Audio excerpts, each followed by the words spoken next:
Hello, this is R.J. Deacon, reading the Supreme Court of the United States opinion syllabus in Madison versus Alabama, certiorari to the Circuit Court of Alabama, Mobile County. Argued October 2nd, 2018. Decided February 27th, 2019. In Ford versus Wainwright, this court held that the Eighth Amendment's ban on cruel and unusual punishments precludes executing a prisoner who has lost his sanity after sentencing. And in Panetti versus Quarterman, the court set out the appropriate competency standard.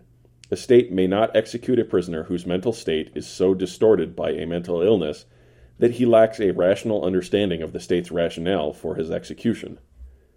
Petitioner Vernon Madison was found guilty of a capital murder and sentenced to death. While awaiting execution, he suffered a series of strokes and was diagnosed with vascular dementia.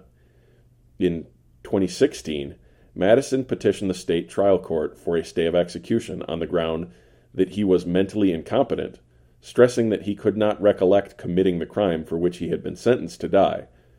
Alabama responded that Madison had a rational understanding of the reasons for his execution, even assuming he had no memory of committing his crime. And, more broadly, the state claimed that Madison failed to implicate Ford and Panetti because both decisions concerned themselves with gross delusions, which Madison did not have. Following a competency hearing, the trial court found Madison competent to be executed.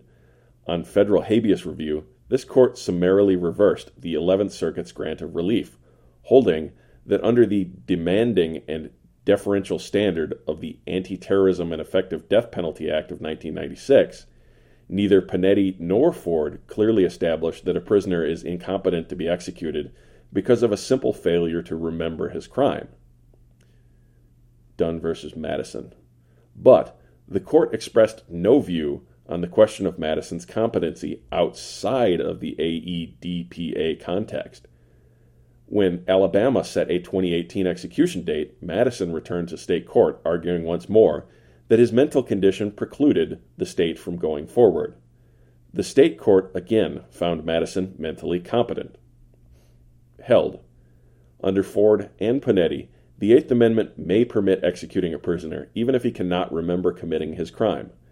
Panetti asks only about a person's comprehension of the state's reasons for resorting to punishment, not his memory of the crime itself.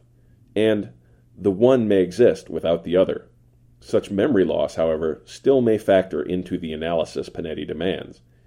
If that loss combines and interacts with other mental shortfalls to deprive a person of the capacity to comprehend why the state is executing death as a punishment, then the Panetti standard will be satisfied.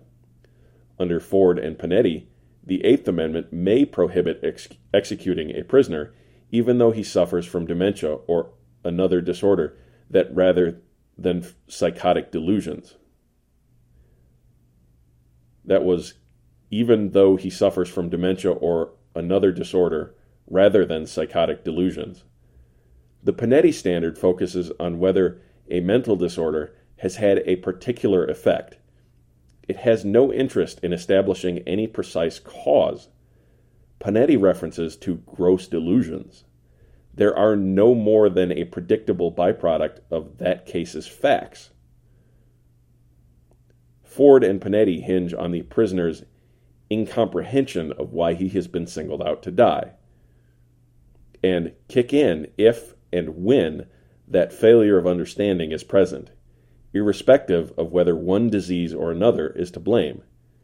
In evaluating competency, a judge must therefore look beyond any given diagnosis to a downstream consequence. Because this court is uncertain whether the state court's decision was tainted by legal error, this case is remanded to that court for renewed consideration of Madison's competency. The state court's brief 2018 ruling, which states only that Madison did not prove a substantial threshold showing of insanity, does not provide any assurance that the court knew a person with dementia and not psychotic delusions might receive a stay of execution, nor does that court's initial 2016 opinion. The sole question on which Madison's competency depends is whether he can reach a rational understanding of why the state wants to execute him. In answering that question, on which this court again expresses no view, the state court may not rely on any arguments or evidence tainted with the legal errors addressed by this court. The decision is vacated and remanded. Justice Kagan delivered the opinion of the court, in which Chief Justice Roberts and Justices Ginsburg, Breyer, Sotomayor joined. Justice Alito filed a dissenting opinion in which Justice Thomas and Justice Gorsuch joined. Justice Kavanaugh took no part in the consideration or decision of this case. Thank you for listening. If you'd like to get a hold of the podcast, we can be reached at rhodesscholar80@gmail.com.